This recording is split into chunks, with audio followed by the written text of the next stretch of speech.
que el hecho social preexiste y es solamente a través de su preexistencia. Nosotros nacemos en un mundo socialmente ya constituido, y entonces con esa persistencia solamente se puede explicar la reproducción, o solamente Durkheim delimita la explicación de la reproducción a través de la colección, es decir, a través de esta capacidad que van a tener los hechos sociales para reproducirse.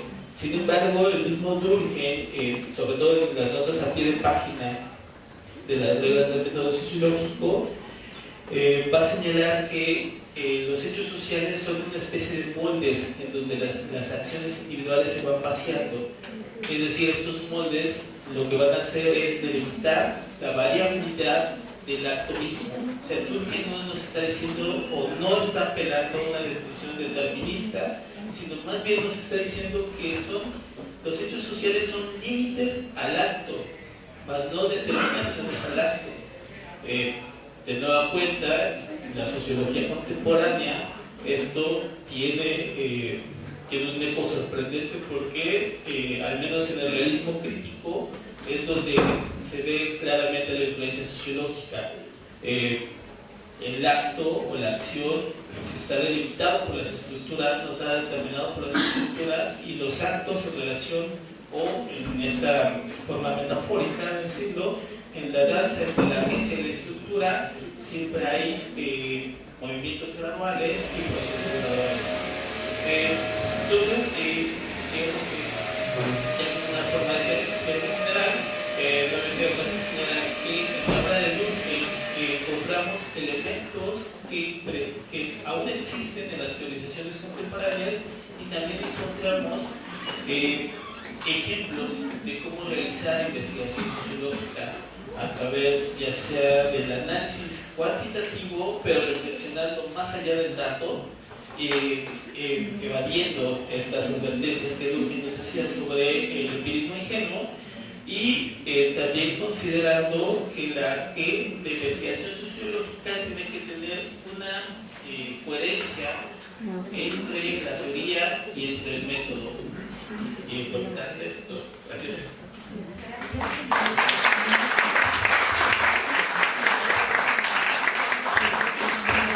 Esto de estar modelando y ser coactivo, hijo, es difícil, tiene que hacer aquí, coercivo, sí, perdón, mis papelitos que se los voy pasando. César me queda muy lejos, pero se lo voy a pasar. No, se lo pasa, por favor. Bien. Sí, también por eso estoy con el celular por lo del tiempo, entonces no es una falta de respeto, disculpen. Está muy contento porque le están dando elementos para explicar por qué la estadística es muy importante en la Facultad de Sociología, gracias a él. Bien, entonces ahora vamos a dar uso de la voz al doctor Jesús López Argüelles, quien nos va a hablar sobre la división del trabajo social, subjetividad y globalización. Entonces, escucho, ¿no?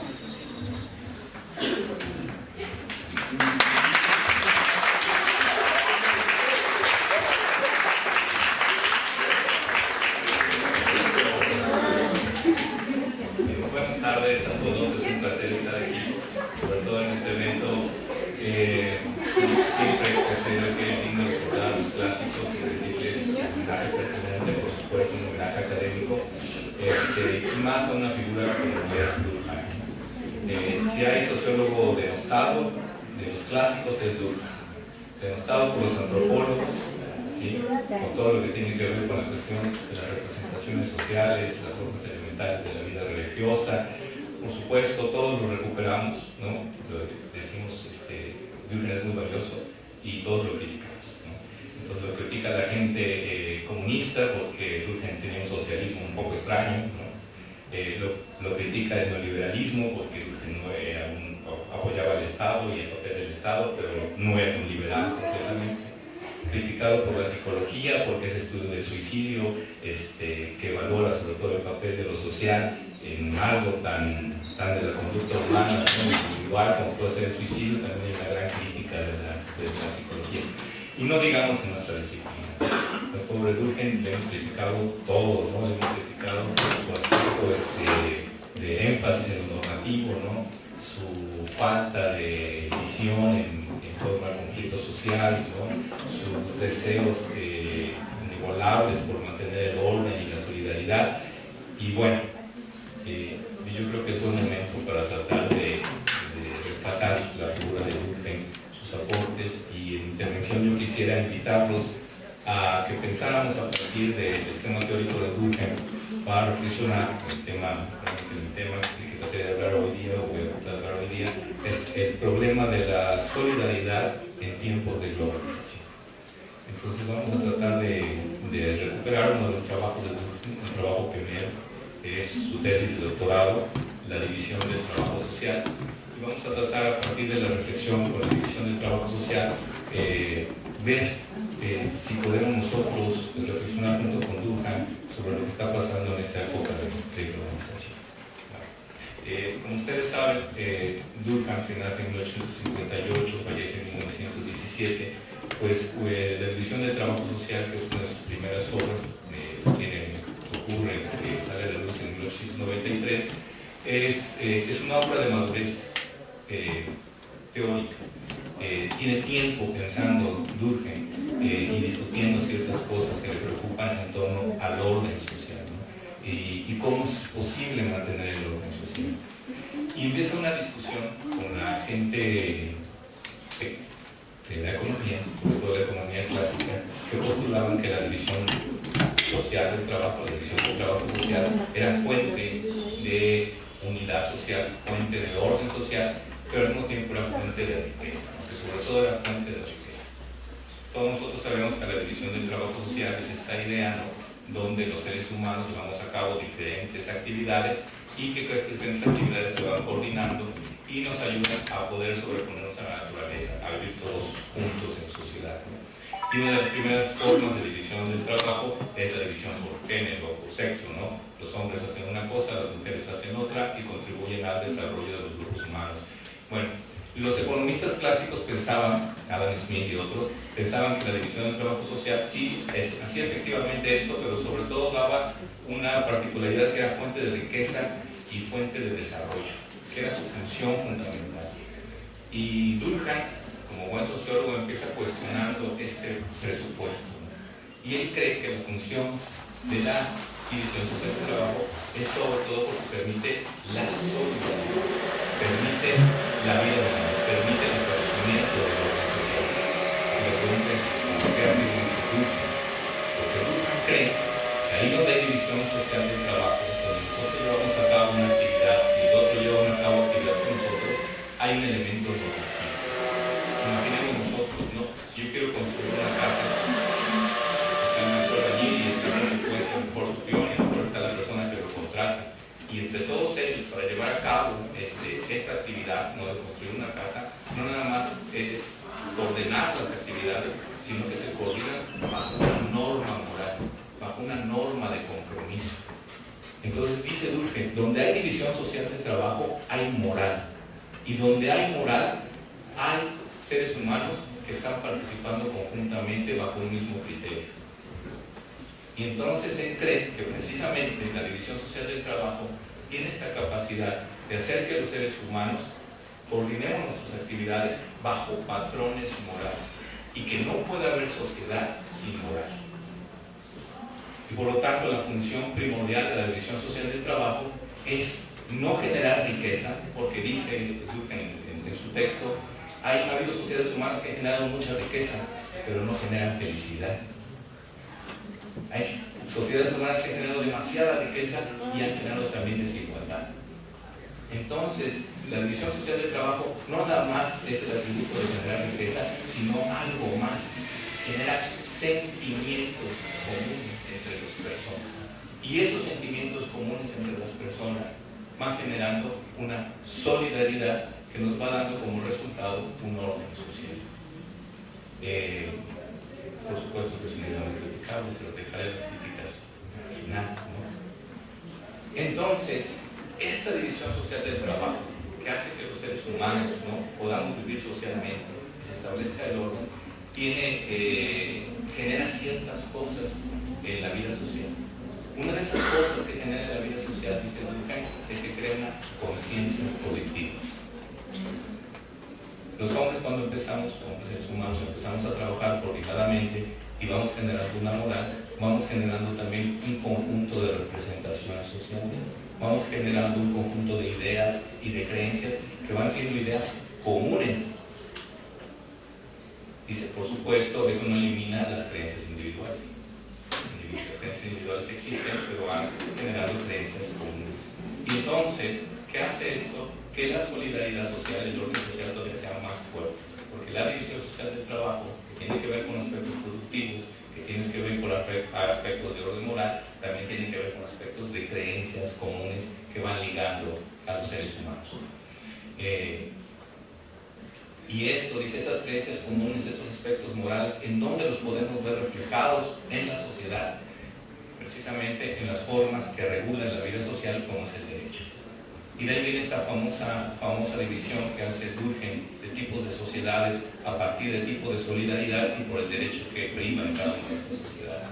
Entonces dice Durkheim, en donde hay poca división social del trabajo, vamos a tener nosotros sociedades que tienen también un poco volumen de población, poca densidad dinámica de la población, esa densidad que da de los contactos, no como tal, son fuertes los contactos, pero son poca población.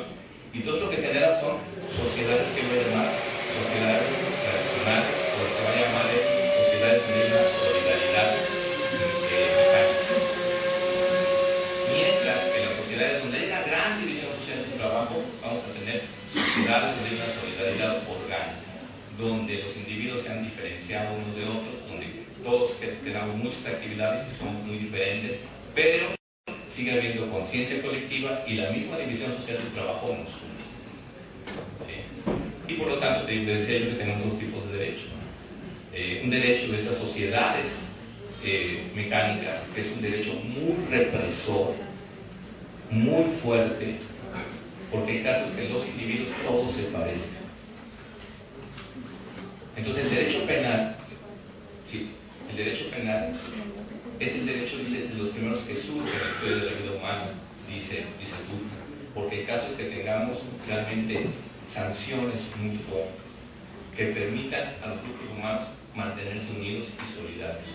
Pero vuelvo a decir, ¿de dónde surgen esas creencias colectivas? ¿De dónde surge ese derecho? Surge para Durkheim de la división social del trabajo. Cuando aumenta la división social del trabajo, es decir, surgen muchas actividades humanas y esas actividades humanas tienen que coordinarse, también surge el proceso de ser individuos, ¿sí? Somos diferentes unos a otros. Y entonces el derecho también cambia, ya no nada más necesitamos leyes que nos mantengan, diríamos, en la conciencia colectiva común, sino necesitamos leyes también que permitan crear conciencias específicas en espacios específicos. Entonces tenemos un segundo va a surgir un derecho familiar, un derecho comercial, un derecho, etcétera, etcétera, ¿no? Que van regulando diversas actividades humanas. Si me ha seguido hasta aquí, nosotros podemos ver cómo Durkheim tiene esta idea de que a partir del mismo grupo humano y de sus actividades productivas va surgiendo cada vez un proceso de solidaridad y de orden social, y que no es igual en una sociedad arcaica, una sociedad tradicional, a una sociedad moderna muy diferenciada. Sin embargo, Durkheim le toca vivir el periodo de la conformación de los Estados-nación. Y en ese periodo de conformación del Estado-nación también es un periodo de mucha revuelta, de mucho conflicto. No es extraño que tengamos este Durkheim moral, ¿no? Este Durkheim que cree en la moral y en la conciencia colectiva común. Sin embargo, lo que quiero decir con esto es que a Durkheim no le toca un periodo de globalización. Le toca pensar, ¿sí?, cómo explicar el orden social a partir de lo que hacen seres humanos por sus actividades, cómo van surgiendo normas, cómo van surgiendo conciencia colectiva, cómo se expresa en instituciones como el derecho, pero desde un grupo pequeño humano, una tribu, y hasta cómo llega a un Estado nacional. Y por eso Durkheim, cuando ve los peligros, ¿no?, de la gran división social del trabajo en el Estado moderno, va a decir que hay un fenómeno de anomia. Entonces, recordar nuestra palabra anomia, ¿no?, de nomos ley y así, significa que el gran desarrollo de la división social del trabajo en el Estado moderno, cuando tenemos este desarrollo capitalista de fines del siglo XIX, esta gran ampliación del desarrollo capitalista va generando espacios que no están regulados. No hay norma que regule cosas. Y entonces esa falta de regulación genera conflicto social o incluso pérdida de la solidaridad, pérdida del orden social. Durkheim creía que tenía que haber la intervención del Estado. Hay dos Durkheims, ¿no? El Durkheim que cree en la intervención del Estado para regular la división social del trabajo y regular los fenómenos de anomia, y el Durkheim que ya no cree en el Estado tanto y que cree en las corporaciones, en las organizaciones de profesionistas y sindicatos para regular los procesos de anomia. ¿Por qué creía esto Durkheim? Porque Durkheim veía que la única forma de solventar los problemas sociales del desarrollo capitalista era regresar a la conciencia colectiva, regresar al orden moral. Dice, necesitamos regular este desarrollo capitalista, no únicamente vía del Estado, sino vía de la educación. Necesitamos una educación para esta sociedad capitalista y necesitamos corporaciones que integren nuevamente a los individuos para que pueda haber esa solidaridad y pueda haber ese orden social. Pero vuelvo a repetir, Durkheim es un pensador de los estados-nación. El nivel de análisis que él tiene es un nivel del estado-nación, con un gran temor que cree que las sociedades no pueden existir si no existe moral. Bueno, ¿qué sucede en tiempos de globalización? ¿Qué sucede con la división social del trabajo? ¿Qué sucede con la conciencia colectiva? ¿Qué sucede con las normas? ¿Qué sucede con el aspecto jurídico? ¿Y qué implicaciones tiene esto con el orden social, la solidaridad, el encuentro de unos actores unos con otros? Y aquí es donde yo les hago la invitación a que pensemos junto con el que pasa hoy día. Si a partir de los años 70, 80 nosotros tenemos una gran transformación mundial, es decir, lo que hoy llamamos globalización y que lo acompaña el neoliberalismo y demás, lo que nosotros vemos es una enorme división social del trabajo. Una enorme, que no ni siquiera lo pudo llegar a ver Durkheim ni a visualizar, pero una enorme división social del trabajo a escala mundial. Cadenas productivas, ¿sí?, se van entrelazando, ¿no?, del norte al sur, con toda la diferencia que puede haber. Cadenas productivas que están rompiendo las fronteras de los estados nacionales que le tocaron conocer a Durkheim. Y entonces las preguntas que hay que hacernos nosotros: ¿vamos a un orden social global con una misma moralidad? Estamos en procesos de anomia por la gran división social del trabajo, por los procesos de globalización. ¿Puede existir una sociedad global mundial con solidaridad, un orden social a partir de tener conciencias colectivas? ¿Si es posible fundar una moral común? Hablando de 7.000 millones de personas con esta enorme división social del trabajo. Y bueno, pues aquí es donde están más las preguntas que las respuestas, ¿no?, con Durkheim. Fíjense que esto es muy importante. Durkheim creía que precisamente el suicidio, el hecho social del suicidio como tal, era resultado, un tipo de suicidio era resultado también de estos fenómenos de anomia de la división social del trabajo. Y él, con sus estadísticas, había sacado a la luz que efectivamente el suicidio había crecido en los últimos años, que había roto esa estabilidad del hecho social del suicidio y que en los últimos años del siglo XIX el suicidio estaba creciendo exponencialmente. Y esto se debía a la gran división social del trabajo anómica. Y decía Durkheim, los sujetos sociales, los individuos, pierden la seguridad que les ha dado la tradición, que les ha dado las normas comunitarias. Entonces no sé si hoy día, ¿sí?, nosotros vemos esta enorme división social del trabajo, que para nada está realmente coordinada, que no puede haber coordinación en esta división social del trabajo, ¿no? Y entonces uno se pregunta, ¿y estos seres humanos que estamos estresados todos los días? ¿No? Esta gente que pierde, como diría otro sociólogo, necesita seguridad ontológica, ¿no? Que ya no encuentra asideros, ¿no? De dónde agarrarse, ¿no? Y que vive agarrado antes al Prozac, o hoy ya los que somos pobres al naproxeno, ¿no? Entonces, a la Coca-Cola, ¿no? Sí, haciéndonos ideales todavía de una sociedad posible cuando la misma solidaridad realmente se ha perdido porque no hay una conciencia colectiva común. Y fíjense que a lo mejor puede ser que tenga razón, porque esta enorme división social del trabajo, nosotros somos parte de ella, y muchos de nosotros, aunque ustedes a lo mejor no tienen trabajo, son parte de ese resultado de la división social del trabajo, en el sentido de que son consumidores. Y a lo mejor el capitalismo del siglo XXI lo que ha llegado a hacer o realizar es que tengamos una conciencia colectiva común a partir de un común consumo capitalista. En otras palabras, si vemos, por ejemplo, cómo las lenguas están desapareciendo, las lenguas en el mundo están desapareciendo, tradiciones están desapareciendo, cómo hay esfuerzos por mantener el patrimonio de las comunidades, los patrimonios tangibles e intangibles, es porque hay todo un proceso de desaparición que está llevando a cabo la división social del trabajo o reconfiguración de la división social del trabajo. Hay sociólogos que dicen que estamos en la globalización de la nada. ¿Sí? En otras palabras, que hay un solo tipo de consumo, un solo tipo de ideal que se está generando en todo el orden global. Yo diría que eso es resultado de la división social del trabajo a escala planetaria. Y que esa división social del trabajo está creando su propia conciencia colectiva. Y por supuesto, hoy vemos cómo ha crecido el derecho comercial marítimo, el derecho ambiental internacional, el derecho internacional, el derecho humano a escala global, han crecido. Le daría la razón a Durkheim en el sentido que esa diferenciación enorme de la división social del trabajo lleva también a que ese derecho restitutivo, ese derecho de una sociedad moderna, siga ampliándose.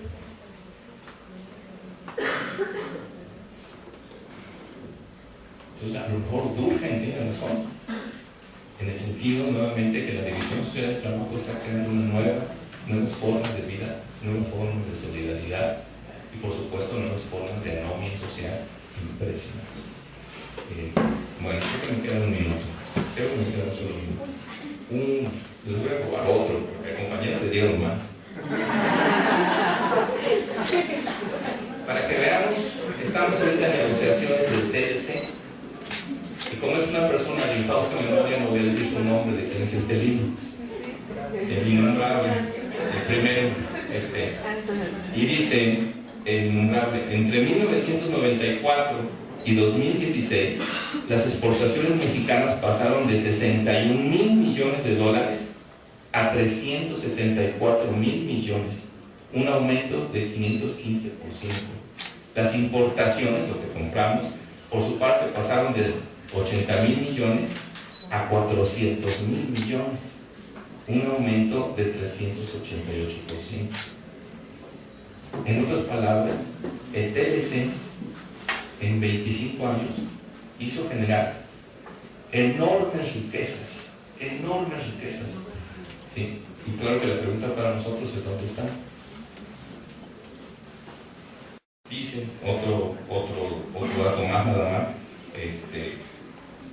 quisiera dar, que es más o menos cerrar con eso. El número de empleos de los Estados Unidos, de los asociados a la relación comercial con México, fluctúa entre 4 y 14 millones de empleos. 8 millones se dan únicamente en la franja fronteriza. Entonces la división social del trabajo es enorme, es imparable. Entonces el TLC no lo van a pagar. El TLC es imparable. Y los tratados de libres comercios van a seguir ampliándose en el mundo y la división social del trabajo también. Entonces nosotros como sociólogos del siglo XXI es, ¿qué implicaciones tiene esto para nosotros? ¿Qué implicaciones tiene en el sentido de estudiar esta división social del trabajo, pero sus implicaciones culturales, es decir, de conciencia colectiva común que va generando, y sus implicaciones en el orden moral y sus implicaciones en la constitución de un orden social planetario o global. Y yo creo que son preguntas, muchas preguntas que pueden salir de la lectura de Durkheim a partir de la división social del trabajo. Muchas gracias por invitarme.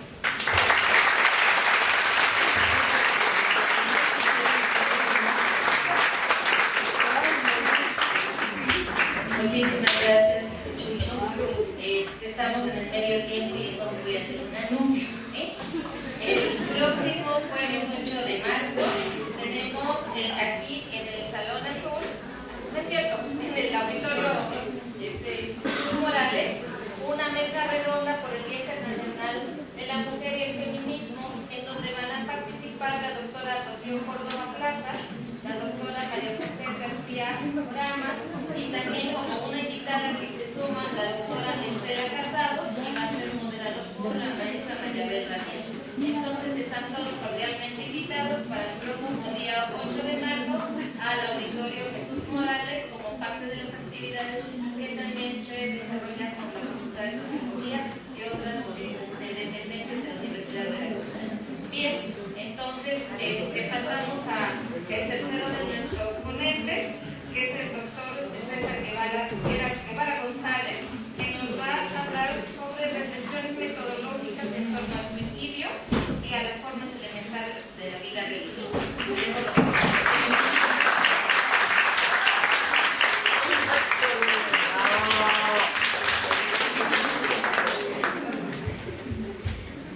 Bueno, pues buenos días a todos, gracias por estar con nosotros.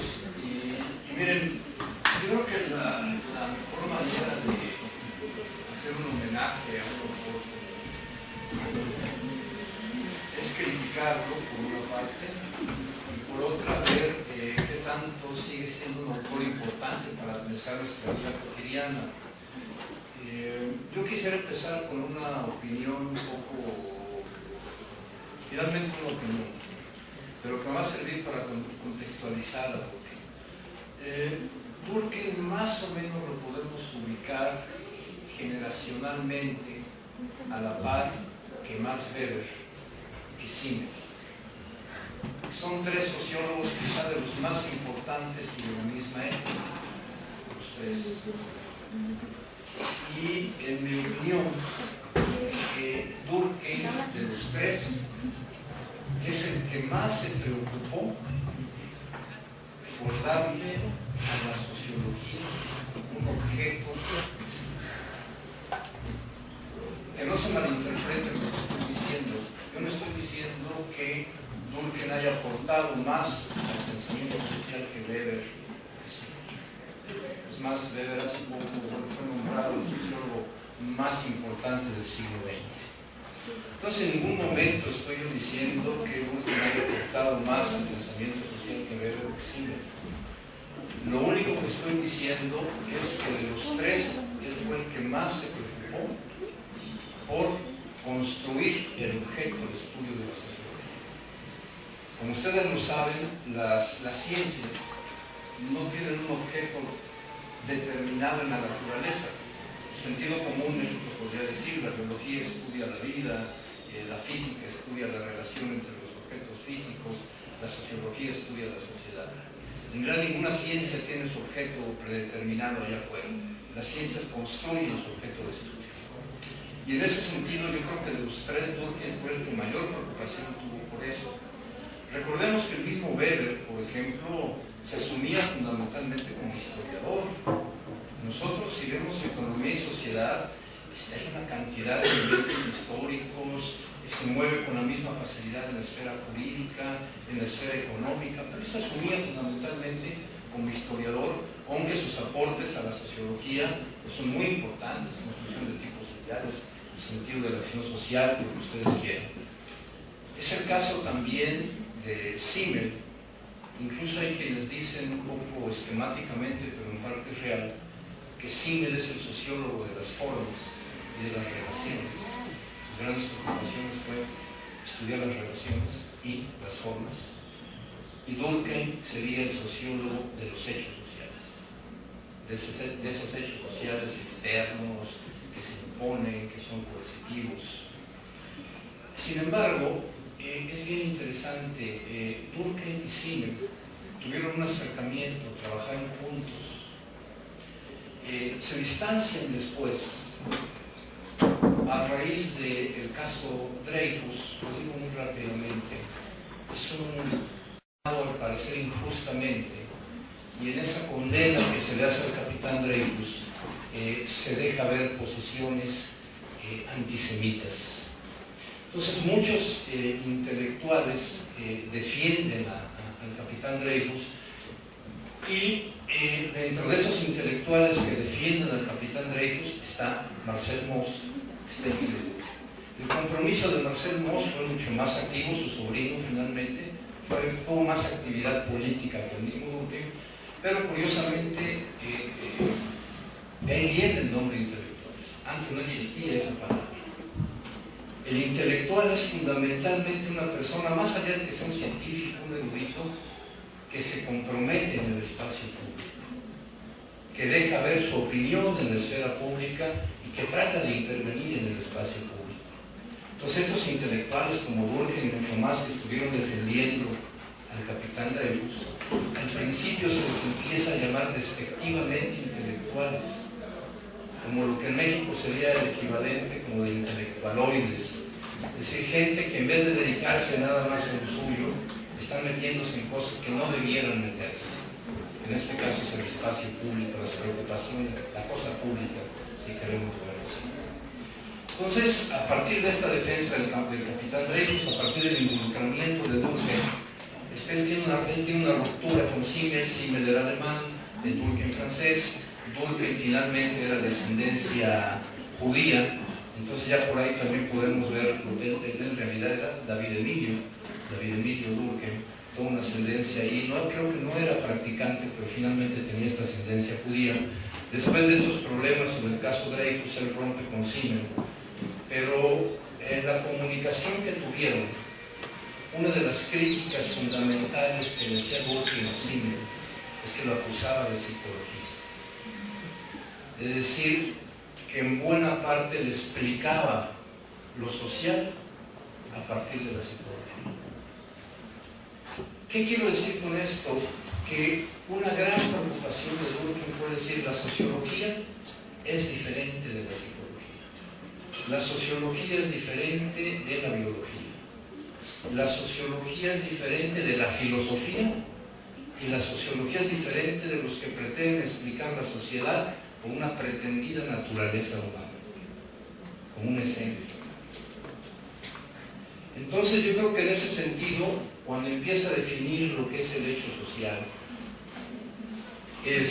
a mí esa es la opinión que yo tengo de estos tres grandes sociólogos, Simmel, Weber, Durkheim, es el que tuvo la preocupación más fuerte por desligar a la sociología de otras disciplinas. Y por decir, este es el objeto de estudio de la sociología, este es su campo de estudio, y en esto es diferente de la psicología, de la filosofía y de otras disciplinas. Por eso incluso sus críticas al mismísimo Simmel, y hay comentaristas que dicen que en el fondo Simmel finalmente retomó muchas de las críticas que le estaba haciendo Durkheim. El segundo punto en esta misma línea de contexto es que de los tres que pertenecen casi a la misma generación, si estamos hablando, yo soy muy malo, disculpen para aprenderme las fechas, pero vamos a hablar más o menos de 1860, 1920, 1930, para que ubiquemos a los tres pensadores más o menos. De los tres se ha dicho Durkheim era el positivista. Weber más ligado a la cuestión hermenéutica, la interpretación, el sentido de la acción social. En el caso de Simmel, la cuestión de la forma, pero también con preocupaciones relacionistas, por llamarles de alguna forma, y microsociológicas. Y en el caso de Durkheim, el hecho social, el observarlo como si fuera una cosa, etc. Es decir, finalmente a él se le identifica con el positivismo sociológico. Y esto puede tener una explicación que me parece interesante. Recordemos que la Revolución Francesa es una revolución muy temprana en comparación con otros países europeos, y que implica una ruptura radical, literal, literalmente se le corta la cabeza a la aristocracia. Y se crea una ideología muy particular que es la de la ilustración, el racionalismo, los derechos humanos, la universalidad. Francia es fundamentalmente la representación del universal, los derechos humanos, la democracia, la ilustración. En cambio, Alemania llega a su unificación de manera muy tardía. Mientras la Revolución Francesa, estamos hablando de 1789, Alemania se unifica hasta 1870-71. Y además, la burguesía alemana, que Engels la califica de cobarde, prefiere pactar con los terratenientes, con los antiguos terratenientes, en vez de crear una ideología propia. Y esto es lo que podría explicar por qué en Alemania tienen cierta reticencia a nivel científico, a nivel ideológico, hacia las pretensiones universalistas francesas, hacia el racionalismo francés, hacia el positivismo mismo, y se refugian más en el romanticismo, en el historicismo y en otras formas de entender la sociedad que no son las que está proponiendo el racionalismo y el universalismo francés. Eso quizá puede explicar la diferencia entre Durkheim y Simmel y las preocupaciones interpretativas y del sentido de la acción social weberiana. Bueno, eso simplemente para contextualizar un poco en el tiempo a Durkheim y tratar de justificar por qué yo considero que fue el autor que más de los tres más se preocupó por crear un objeto de estudio de la sociología, que nunca será lo mismo decir que sea el que más aportó. Nunca estoy haciendo un juicio de ese tipo. Bueno, entrando al tema que nos ocupa en este caso, que es esta comparación en términos de... En el caso de Durkheim hay dos maneras de trabajar, ¿no?, fundamentales. La primera es escoger alguna temática que él haya trabajado y ver todas las discusiones que se han dado en torno a esa temática. Por ejemplo, el suicidio. Lo que dijo Durkheim sobre los suicidios, después de ver todas las polémicas que ha habido en torno a ello. Conciencia colectiva. Si hay un concepto que ha sido hipercriticado en la sociología de Durkheim o en la antropología de Durkheim, como podamos ver, es el de conciencia colectiva. Hay muchas temáticas de Durkheim en su concepción de la educación, de la familia, del Estado mismo. Esa es una manera de ver a Durkheim, ver sobre qué temas trabajó en las polémicas alrededor del totemismo, etc., ¿no? La otra manera de ver a Durkheim es enfocarnos en su metodología y en su concepción de la teoría social. Yo en este caso no quiero hablar de temas específicos, los utilizaré de manera tangencial, pero en realidad no quiero trabajar las polémicas en torno al suicidio o en torno a la religión. No me interesa trabajar esa parte, me interesa trabajar la parte que está ligada a su teoría social y a la metodología. Y en este sentido, en el suicidio, en las reglas del método, a mí me gustaría empezar con algunas cosas que había trabajado ya Aline, porque las primeras reglas y las más conocidas es ver o estudiar a los hechos sociales como cosas. Pero el mismo Durkheim lo dice muy claro, creo que lo dice en un prefacio, si la memoria no me falla, según el prefacio a las reglas, no confundir, mi posición es epistemológica y no mitológica. Es decir, yo no estoy planteando que los hechos sociales sean cosas. Lo que estoy planteando es que hay que estudiarlos como si fueran cosas. Y esta observación es muy importante, tan importante que el mismísimo Pierre Bourdieu, del oficio del sociólogo, la retoma. No es la única, retoma varias cosas en el oficio del sociólogo, que es un texto fundamentalmente de epistemología y de metodología. Entonces, esa es una de las primeras reglas que él retoma de Durkheim. No es que los hechos sociales sean cosas, hay que trabajarlos como si fueran cosas si queremos tener objetividad. Otro elemento sobre esta primera regla, hay una manera de caricaturizar a Durkheim y plantear que esta idea del autor, incluso en términos epistemológicos, implicaba que para Durkheim el conocimiento que teníamos de los objetos o de las relaciones sociales era un conocimiento no mediado. Es decir, que podíamos tener prácticamente un reflejo de las cosas tal como son. Durkheim era todo menos eso, ¿no? En todo caso, serían las características del empirismo más vulgar, ¿no? Dejemos, dice Bourdieu burlonamente, que la realidad hable. La realidad puede hablar por sí misma sin necesidad de mediación, sin que el conocimiento mismo se entienda como una relación. Esta manera tan chata de ver las cosas no está en Durkheim.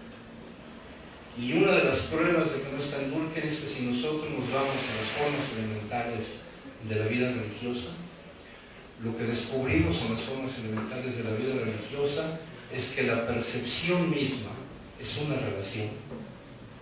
La percepción misma es una relación. Vamos, no lo dice Durkheim, pero lo planteo de esta manera. El color, uno dice la silla es azul, lo consideramos como una propiedad, como una sustancia de la cosa. En realidad el conocimiento es una relación. El color azul de la silla es una relación entre ciertas propiedades del objeto, entre la composición de la luz y mi percepción.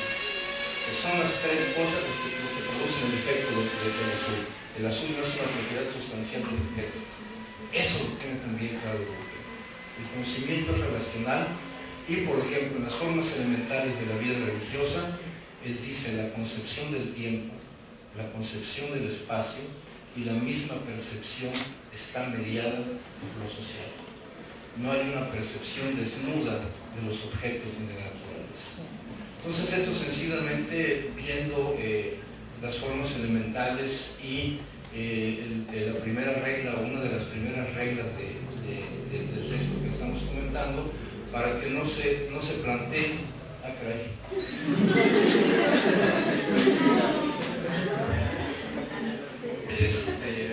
Bueno, voy más rápido entonces, perdón. Otra regla que para mí es importantísima y que tiene que ver incluso, miren, hay algo que ya no me va a dar tiempo de trabajarlo, pero generalmente hay muchas discusiones sobre Durkheim, pero muy poco se discute en torno a sus aportes a la sociología comparada, lo que implica el método de comparación.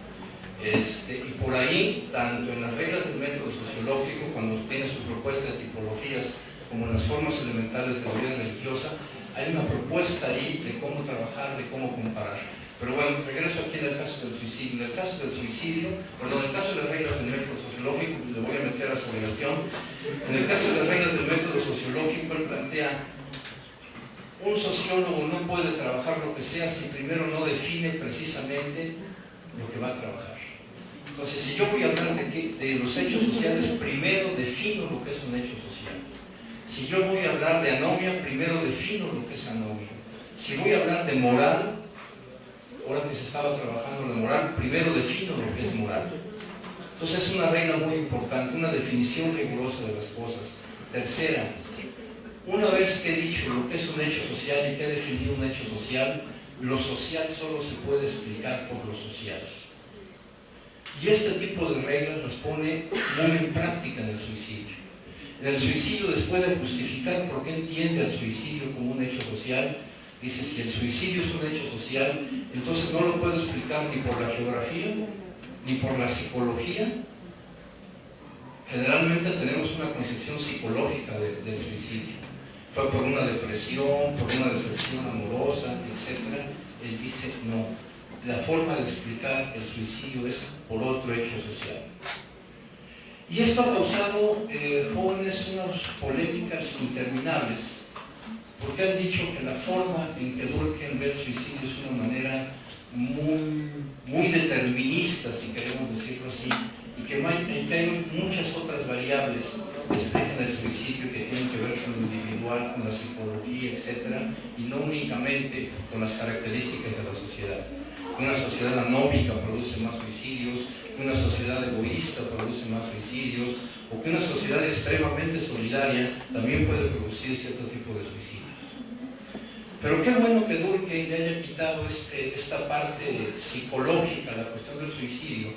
Y voy a poner un ejemplo muy concreto de esto. Hace un mes, hace 2 meses, se dio toda una noticia que causó en cierta forma revuelo, de que en Inglaterra se creó un ministerio de la soledad. Es decir, se está reconociendo que la soledad es un problema de política pública y que la soledad provoca enfermedades cardíacas, diabetes, pero también provoca depresión y que también provoca suicidios.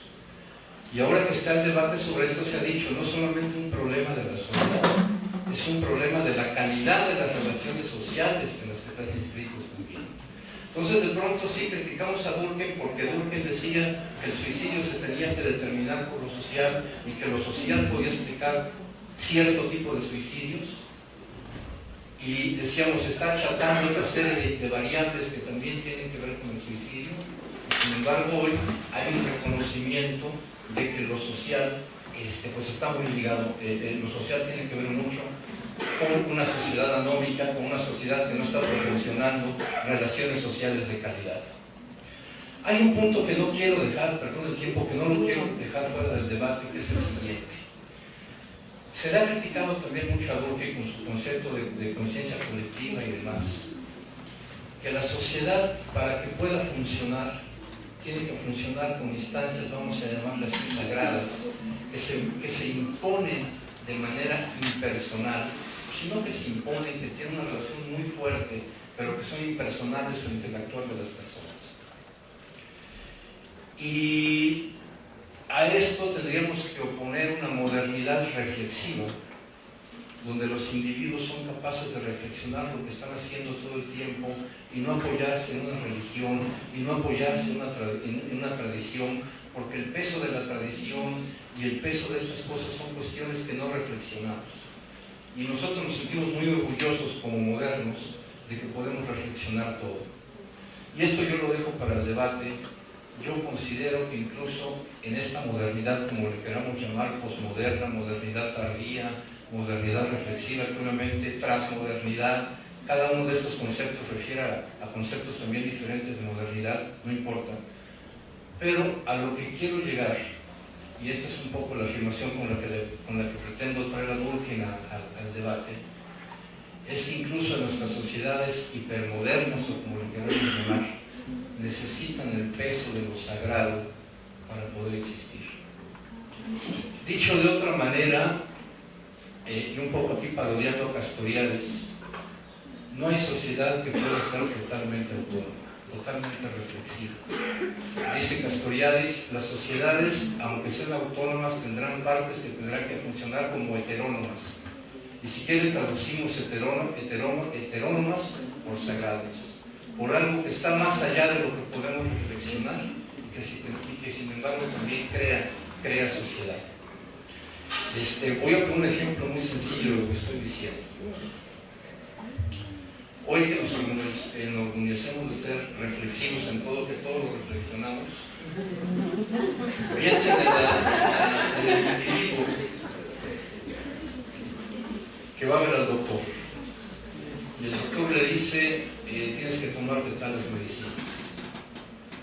Pero como somos muy reflexivos, llegamos a nuestra computadora o al celular y vamos a ver si lo que nos administró el doctor no tiene contraindicaciones, si en Estados Unidos no lo prohibieron, si es la medicina correcta, veo el ranqueo del médico, si es buen médico, si es mal médico. Puedo darme el lujo de ser muy reflexivo y cuestionar ese aspecto, si quieren, heterónomo del doctor y decir, voy a postular su mismo saber. En ese sentido, por ejemplo, les recomiendo una película, los que no la hayan visto, que es El Club de los Desahuciados. Se apareció traducida en México.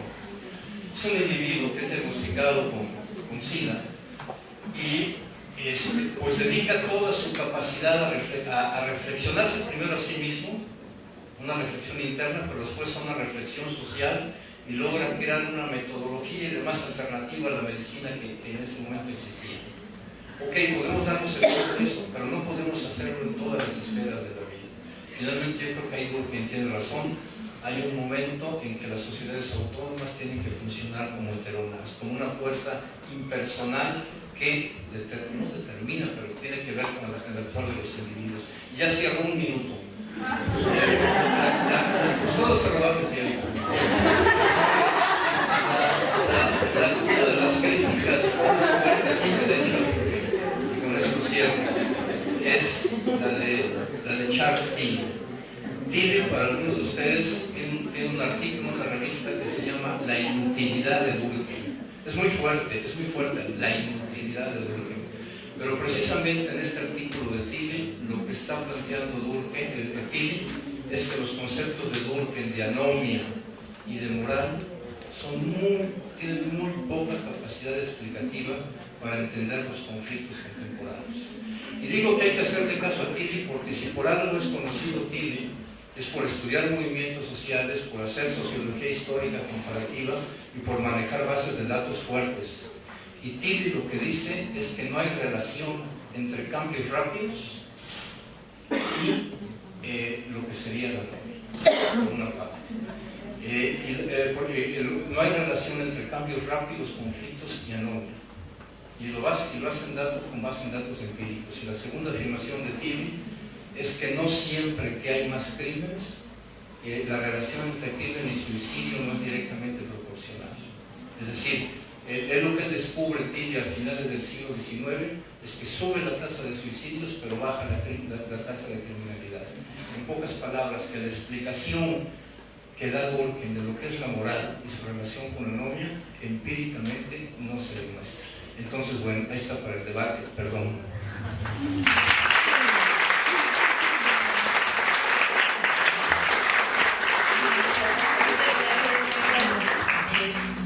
Bueno, corresponderá entonces ahora en turno al doctor Eric Galán. Ya no voy a pasar ninguna, no me voy, porque no me hacen caso. Entonces, tenemos 20 minutos de inicio, pero como con los compañeros 2, 3, ahí sí hay necesidad. Bueno, adelante. Muchas gracias, profesora Mirna, muchas gracias a los ponentes y a ustedes como públicos. Muchísimas gracias por venir, incluso a la dirección por tomar esta propuesta y hacerla efectiva. Pues, muchísimas gracias. Yo creo que yo voy de alguna manera voy a ir retomando cosas que ya se fueron mencionando. Por ejemplo, al mismo tiempo tal vez discutir algunos elementos de objetividad y causalidad, otros precisamente sobre el papel de la moral, que también se mencionó por lo de la división social del trabajo, y precisamente también otra de las cosas que voy a retomar es un poco la crítica de Charles Tilly a Durkheim. Básicamente se hará en función de una lectura que se hace de Durkheim por parte de una serie de autores contemporáneos que se han dado por llamar como sociólogos relacionales. En este caso, básicamente lo que trato de mostrar, primero, un poco el eje del problema, cómo leer a un clásico como Durkheim para tener problemas presentes, que ha sido como la constante de las preocupaciones de los ponentes y actualmente también lo tomo como una preocupación propia. Pues bueno, sabemos que con Durkheim hay diversos aportes hacia la teoría, el método y la definición de las ciencias sociales. Hay una crítica muy fuerte al individualismo y al historicismo. De ahí es uno de los elementos que Tilly precisamente retoma como un elemento problemático, porque dice, bueno, yo como un analista histórico, como un analista más bien de procesos comparados, pero desde un plano diacrónico, pues mucha de la crítica que hace Durkheim, pues parece insostenible en función de las cuestiones que se pueden demostrar a nivel histórico. Vemos, por ejemplo, en términos de la cuestión del individualismo, las críticas que hace a Gabriel Tardet, muy parecidas a las que hace hacia Simmel y al propio Bentham, y bueno, en el caso del historicismo, al propio Fustel de Coulanges. Y finalmente, Durkheim como un defensor de la ciencia como parte, y esto es importante, se ha hablado mucho como de la cuestión de Durkheim defendiendo una ciencia positiva, pero no hablemos como de un positivismo muy al estilo de lo que menciona Marcuse, donde precisamente esta preocupación por una búsqueda del conocimiento científico puede ir relacionada en ocasiones con una oposición a la filosofía negativa o una oposición incluso a la transformación. Lo que hemos visto incluso es que más bien Durkheim tiene sus propios compromisos políticos fijos a la transformación del Estado, a la reforma del mismo. Hay una preocupación por la cuestión de las desigualdades, y esto lo hace tomar partido tanto por una posición muy de ese periodo histórico de Durkheim, que es el solidarismo, y al mismo tiempo él se muestra como un ilustrado kantiano. Él, de hecho, su proyecto sociológico en ese sentido busca, y lo menciona por ejemplo en las formas elementales de la idea religiosa, hacer, digamos, una reflexión social de las reflexiones que hace el propio Kant. En ese sentido, ¿cómo es la lectura que hacen los sociólogos relacionales y qué es la sociología relacional? Como podemos ver, me parece que no hay aquí, no se está proyectando. De todas maneras, bueno, de alguna manera los ponentes aquí presentes lo requirieron mucho, a mí me ayuda más como para echarles el rollo. Pero básicamente la sociología relacional es un proyecto teórico, aún en construcción, que posiciona las relaciones y no a las colectividades al individuo per se como un objeto de estudio de la sociología. Es decir, parte de ciertas preocupaciones, por ejemplo, de Simmel o de Gabriel Tarde, pero sin llevar las relaciones sociales hacia un punto, digamos, como dijera Tarde, como una sociología infinitesimal, como al punto más básico de la relación social, del vínculo que hay entre actores, sino más bien ver cómo este vínculo de alguna manera prefigura una ontología social, es decir, la sociedad se define por las relaciones, tanto en términos micro como en términos macro. Entonces, esta reflexión de alguna manera desmarca como esta preocupación por una parte un poco más, tal vez, psicologista o individualista, para llevarlo a un plano más amplio de lo social. Se define entonces una ontología social, es decir, la sociedad es relaciones. Y al mismo tiempo, al contrario de lo que menciona Durkheim en esta cuestión de que si hay de la relación entre ontología y epistemología, para los sociólogos relacionales sí hay una relación fuerte entre esta ontología y una epistemología. Ahí es donde entra, por ejemplo, el papel del realismo crítico de Bhaskar o el pragmatismo de Charles Sanders Peirce y John Dewey. Un poco explicaré esto posteriormente, cómo se da esta relación, pero ante este panorama de una ontología de las relaciones implicará entonces que la observación de la relación misma implicará, digamos, relatos más allá de la cotidianidad o de estar inmerso en la propia relación, sino posicionarse de manera crítica ante cómo se dan estas relaciones y cuáles son sus efectos a nivel práctico dentro de los actores. En ese sentido tenemos autores centrales como Margaret Archer, Paolo Donati, Mustafa Emil Bayer, Nick Crossley, Jackson White, de los cuales invito a leer posteriormente. Y bueno, básicamente la pregunta que guiará mi exposición, además de cómo leer a un clásico para entender problemas presentes, implicará cómo sería un autor como Emil Durkheim desde la formulación de un proyecto teórico social que evalúa de una manera crítica, pero también qué puede aportarse ante una lectura crítica de estos autores. De hecho, digamos, como mi forma de abordar esta situación es un poco ver cómo se da la observación de la observación en términos muy humanianos, posteriormente sumarme a esta observación. Digamos, tratar de ir contribuyendo a esta discusión.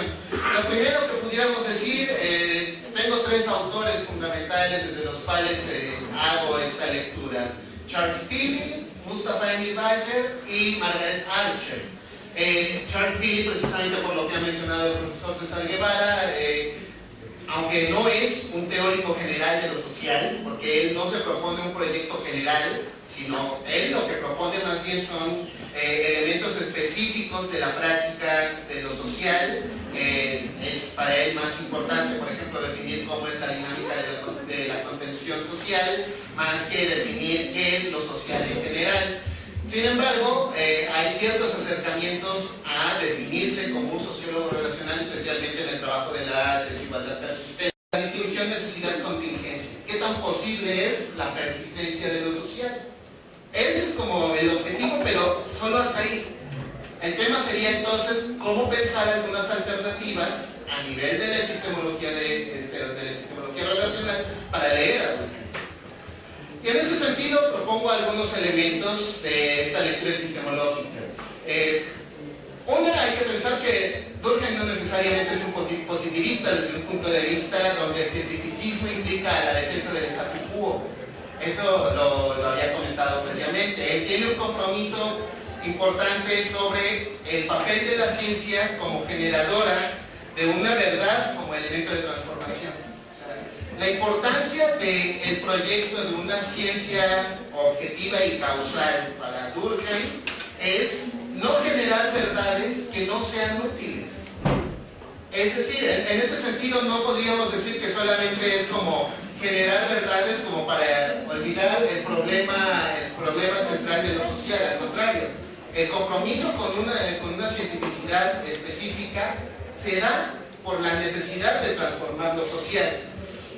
Y al mismo tiempo también hay que tener en cuenta que para Durkheim, desde esta lectura, hay una diferencia entre el conocimiento de sentido común y la formulación de verdades científicas. Esto sería obvio dentro de esta lectura. Y esto se ve, por ejemplo, en el capítulo de las reglas del método sociológico, donde se nos habla de lo normal y lo patológico.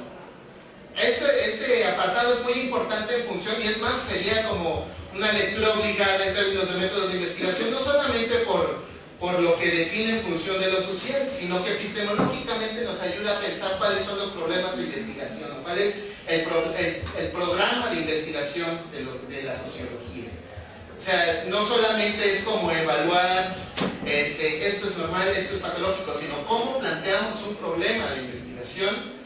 Y no se plantea solo por meras especulaciones, como tampoco se plantea el hecho de un doctor hablar acerca de una persona que está enferma, solamente por decir, bueno, pues, así ojo de buen cubero, pues el cuate pues, tiene el mal de San Vito, ¿no? O sea, hay que hacer toda una auscultación, ciertas pruebas, los que son más analíticos van a mandar a hacer exámenes médicos, y así se podrá determinar efectivamente el caso patológico o el caso sano de la persona.